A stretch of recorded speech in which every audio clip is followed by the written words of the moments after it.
안녕하세요. 순천향대 가정의학과 유병욱 교수입니다. 안녕하세요. 순천향대학교 병원 가정의학과 곽영환입니다. 안녕하세요. 보철과 전문의 미소그린 치과 원장 강인호입니다.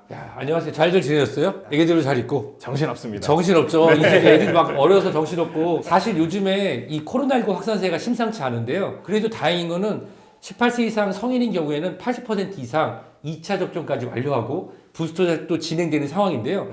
우리 청소년들은 아직 다른 선진국에 비해서 접종률이 낮은 편입니다.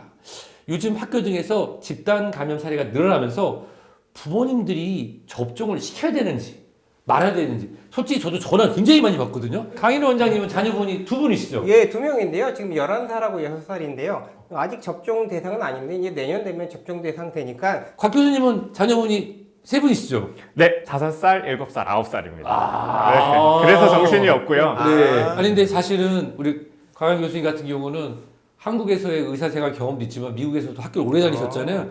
그 외국인 친구분들이나 이런 데서 진짜 전화 많이 올 것 같은데? 네, 저한테도 사실은 문의도 많았고 외국은 좀 접종이 빨리 진행돼서 아이들을 다 접종시켰다는 부모 친구들도 많이 만났고요. 또 기다리고 있는 부모들 중에서 이것을 접종을 시키는 것이 맞을까 저한테 물어보는 친구들도 있어요. 정말 이런 얘기들이 많이 나오는데 그럼 강현 교수님 궁금한 게 지금 대한민국의 청소년들은 어떤 코로나 예방접종을 받고 있나요? 네, 우리나라에서는 현재 청소년에 대해서는 네. 화이자만 접종을 시행 중인데요. 의무사항은 아니고 자율적으로 시행 중이고 현재 12월 20일 기준으로 1차 접종 완료율이 61.0% 그리고 2차 완료가 43.8%에 해당되고 있습니다. 사실 제 큰애가 고1인데 기말고사 끝날 때까지 기다렸다가 기말고사 끝나고 친구들끼리 같이 맞으러 가더라고요. 그래서 1차 받고 와서 어땠냐 물어봤더니 좀 뻐근한데 괜찮아요. 그러고서 너 언제 들으니 했더니 전화하지 마세요 그러더라고요. 근데 자세히 살펴보니까 연령이 낮을수록 접종률이 좀 낮아지더라고요. 진짜 그러네요. 네. 어. 고 1, 2학년은 2차까지 완료한 학생들이 60%를 넘는 것에 비해서 중학생들은 아직 32% 정도로 좀 차이가 나는 것으로 보입니다. 맞습니다. 그래서 문제가 전염력인 높은 델타 변이가 유행하고 또 단계적 일상회복 전환으로 잠시 거리두기가 완화되었던 기간 동안에 청소년 감염 위험이 많이 높아졌어요. 18세 이하 청소년 확진자가 12월 첫째 주에는 하루 평균에 834명이었는데 12월 둘째 주에 가서는 일주일 만에 하루 평균 1230명으로 크게 증가했습니다. 빠르게 증가하고 있다는 얘기죠. 네. 또 최근 4주간 18세 이하 청소년 10만 명당 확진자는 210.1명으로 19세 이상 성인 167.3명을 훨씬 넘어서는 숫자가 되었습니다. 고3 학생들이 이제 수능을 앞두고서 접종을 많이 했잖아요. 이런 경우에 비해서 접종률이 좀 낮은 만 12세에서 15세인 경우 18세보다 발생률이 3배나 높고 요즘에 보니까 뉴스로도 많이 얘기 들으시잖아요. 중학교, 초등학교에서 집단 감염이 많이 발생하고 있어서 저도 애를 키우는 아빠라서 걱정이 큽니다. 그래서 청소년 백신 접종의 필요성이 점점 늘어나고 있는데요. 부모님들의 걱정이 많을 수밖에 없는데 외국에서는 청소년 백신 접종이 어떻게 이루어지고 있는지에 대해서 좀 궁금하게 되네요. 남미 같은 경우는요. 제가 이제 올해 엘살바도르랑 멕시코를 갔다 왔거든요. 보니까 5세에서 11세 사이도 접종이 진행되고 있더라고요. 네. 아직 뭐 전격적으로 많이 진행되는 건 아닌데 연령이 낮아지고 진행되고 있다는 게 큰 의미가 있을 것 같고요. 친구들 중에서 외국인 학교에 간 친구들은 이제 올해 여름 해가지고 다 단체로 학교에서 맞았다 그러더라고요. 그러니까 이제 그 친구들 같은 경우는 그냥 뭐 자연스럽게 접종이 되는구나 그렇게 생각을 하고 있더라고요. 저도 이제 외국에 거주하는 친구들이라던가 또 한국에서도 외국인 학교를 다니는 학생들을 둔 부모님을 많이 뵙게 되는데요. 외국에 거주하는 친구들은 모두 자녀들을 접종을 완료했고요. 심지어 한국에서 외국인 학교를 다니는 친구들도 12세, 15세 모두 접종을 완료했다고 합니다. 그렇구나. 사실 외국도 거의 비슷합니다. 예방접종에 대해서 예전에 아나키라고 또 있었잖아요. 뭐 예방접종 안 하고 키우자.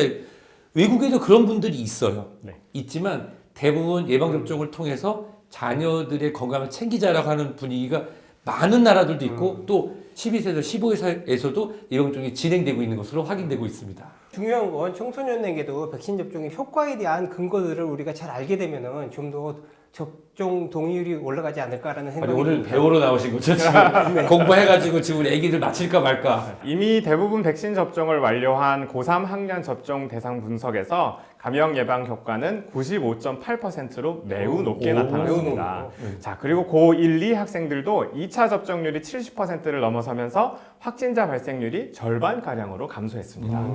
자, 그리고 또 12세에서 17세까지의 예방접종 효과를 분석한 결과 미접종군에서 코로나19 발생률은 2차 접종 완료군에 비해서 25.3배나 높았고 2차 접종군에서 위중증 환자는 없어서 위중 예방 효과는 100%로 나타났습니다. 실제로 지금까지 중증으로 악화된 11명의 코로나19 감염 청소년은 모두 미접종자로 확인이 됐었습니다. 아이고, 안타깝네요. 접종과 미접종의 극명한 차이가 나타나는 예가 이 12월 첫째 주의 둘째 주 2주간 12세에서 17세 확진자가 3,320명이었는데요. 이 중에서 5명의 학생을 제외하고 3,315명, 퍼센트라면 99.8%가 접종을 하지 않을 거라 완료를 안 한 것으로 나타났거든요. 여러 통계를 보고 또 실제 사례를 보니까 청소년에서 백신이 예방에 효과가 있는 것은 확실한데요. 성인들이 겪는 그런 부작용이 맞아요. 청소년에게서도 나타나지 않는지를 우리가 좀 살펴봐야 될 것 같습니다. 실제로 근데 접종 다 하셨잖아요. 네. 접종하고 어떠셨어요? 접종하고 아스트라제네카 때 힘들었고요. 네. 이번에 부스터 맞고 한 이틀 동안 약간 가라앉아서 집에서 가만히 집콕하고 있었습니다. 네. 확실히 접종하고 그렇죠. 이 근육통이나 이런 게 있었는데 통계를 보니까요. 청소년도 성인과 마찬가지로 접종 후에 나타날 수 있는 것으로 발열, 피로감, 근육통, 오한들이 나타날 수 있습니다만 우리가 걱정하는 그 급격한 예방접종 후 알러지 반응인 아나필락시스 이런 것도 아주 드물게 보고가 있었고 미국이나 캐나다 또 이스라엘 등에서도 심근염, 심낭염의 이상염이 발생할 수 있다고 합니다. 12세에서 15세에 예방접종 2차 후에 수일 이내에 발생했지만 대부분 경증으로 회복됐은 걸로 보고되었습니다. 그래서 마침 그것을 접할 일이 있어서 숫자를 좀 봤는데요. 우선은 더욱 놀랍게도 5에서 11세 사이의 연령에서 접종 후 부작용에 대해서 우리가 사실 가장 뉴스에서 많이 접하는 것은 심낭염, 심근염에 대해서 걱정되잖아요. 현재 미국에서 700만 명 이상을 접종을 했고요. 아, 5세에서 11세 사이. 5세에서 11세 사이요. 그 중에 8명의 케이스가 보고가 되었다고 합니다.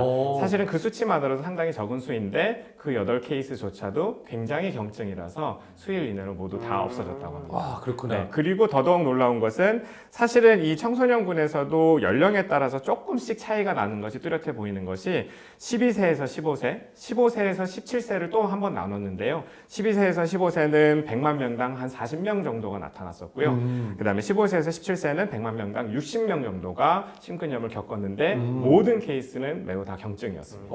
그렇구나. 대한민국의 경우는 어떤가요? 네, 우리나라의 경우에는 부작용과 관련해서는 12세에서 17세 사이의 의심 신고율은 10만 접종당 277.9건으로 19세 이상의 성인인 365.1건보다는 낮습니다. 그렇구나. 다른 사례를 조금 더 추가적으로 말씀을 드리자고 하면 자, 12세에서 17세 사이에 아나필락시스 사례가 12건이 있었는데 현재 모두 회복된 상태이시고요. 심근염, 심낭염도 5건 모두 회복된 상태입니다. 자, 18세에서 신고된 심근염, 심낭염 발생자 23명도 모두 완치됐습니다. 근데 백신 부작용으로 생각을 해서 의사진단서까지 써서 냈어요.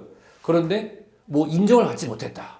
뭐 이런 얘기들을 갖다가 그런 얘기 많이 안 보셨어요? 어떤 안타깝게도 자녀가 백신을 맞고 난 후에 굉장히 심각한 질병에 걸렸다. 특히나 뭐 백혈병에 걸렸다. 맞아요. 이런 뉴스들을 많이 접하게 되는데요. 적어도 제가 아는 한에 있어서는 주사가 백혈병이라는 골수에서 발생하는 그런 질병을 일으킬 수는 없기 때문에 그것은 물론 연구도 많이 더 진행이 돼야 되겠지만 현재는 과학적으로 밝혀진 근거는 없다고 생각이 듭니다. 다들 아버지 마음이 똑같아요. 부모님 마음이. 청소년은 코로나19에 걸려도 중증으로 갈 확률이 적단 말이죠. 부모님 생각에 나도 힘들었는데 어차피 애들은 걸려도 괜찮다고 하는데 네. 그게 진짜 제일 많은 것 같잖아요. 맞습니다. 근데 의사로서 전문가로서 말고 아빠로서 네. 아빠로 또 어떤 느낌을 갖고 계세요?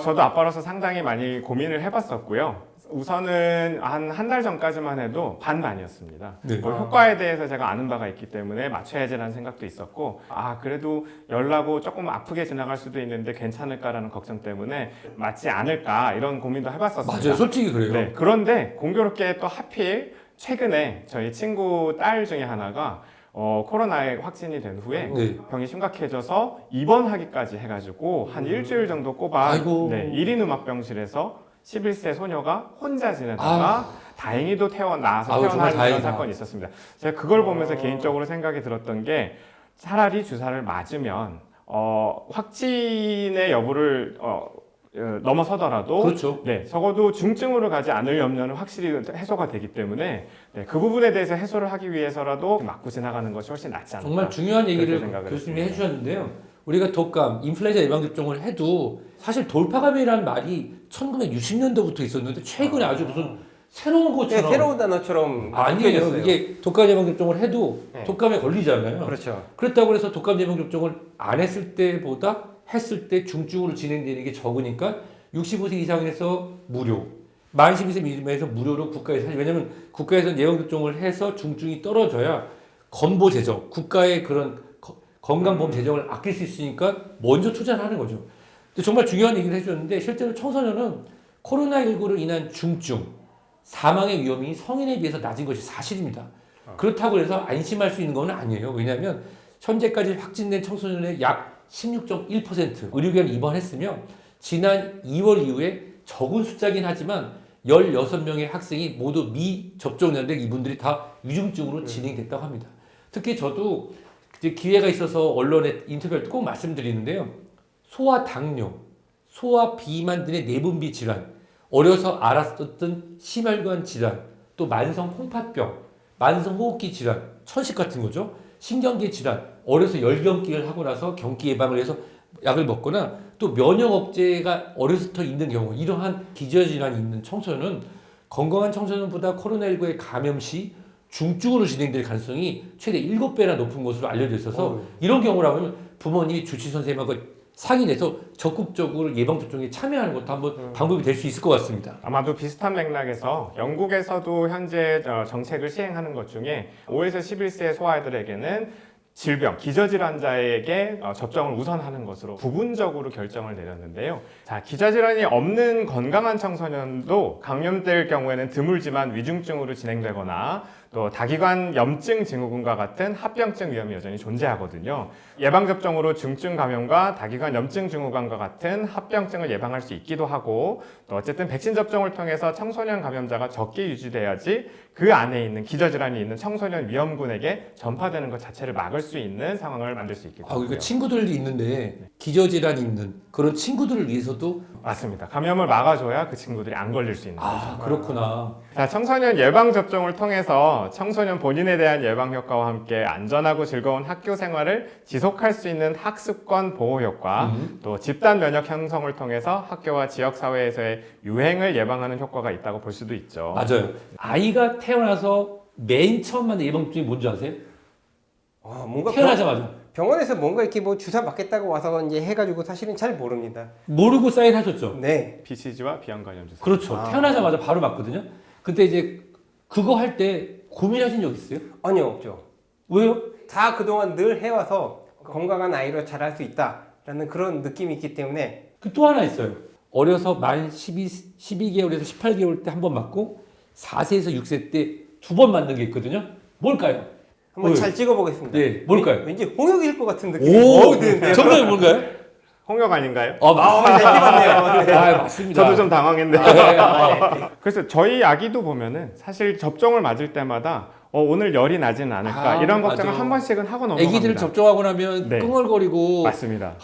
그렇지만 그것 때문에 맞지 않지는 않습니다. 왜냐하면 그러네. 접종을 맞는 것이 이 아이한테 확실한 보호를 해줄 것이라는 것을 알고 있기 때문이죠. 제 생각에는 코로나 접종도 비슷한 개념이라고 생각이 저는 들고요. 아직도 기억나는 게 맞아요. 집에 와서 혹시 얘가 열나면 어떡하나 막 그랬었는데 네. 걔가 지금 183cm가 돼서 아빠 전화 왜 하세요 하는 거 보면 참 그러한 마음들은 다 있었던 것 같아요. 사실은 저랑 저희 아내도 굉장히 주사에 대해서 고민을 많이 하고 있었습니다. 네. 그런데 역시나 저는 고민 끝에 순서가 되면 차례가 되면 주사를 꼭 맞추기로 결심을 했고요. 때가 오기만을 기다리고 있습니다. 또 장인어른께서도 소아청소년과 전문이시잖아요. 네, 맞습니다. 그런 압박도 좀 있었나요? 솔직히 이 걱정하시는 코로나19 청소년 예방접종, 백신 접종에 대해서 여러 개 이야기를 나눠봤는데요. 그걸 아시죠? 예방접종이라고 하는 것은 건강한 사람이 본인의 건강을 증진하기 위해서 자율적으로 진행되는 겁니다. 대한민국 우리나라의 경우에도 청소년 예방접종은 자율적으로 이루어지고 있는 만큼 부모님들이나 청소년들이 예방접종으로 인한 이득과 또 아까 곽 교수님께서 잘 짚어주셨는데 코로나19에 감염됐을 경우의 위험성 그리고 접종 후에 발생할 수 있는 이상 반응 등에서 충분한 정보를 확인하시고 판단하시고 주치 선생님과 말씀하셔서 현명하게 접종 여부를 결정하셨으면 좋겠습니다. 접종 결정을 하셨다고 하면 접종 전후의 유의사항을 숙지하는 후에 예방접종을 받으시길 권고드립니다. 오늘 말씀 너무 감사드립니다. 네, 감사합니다.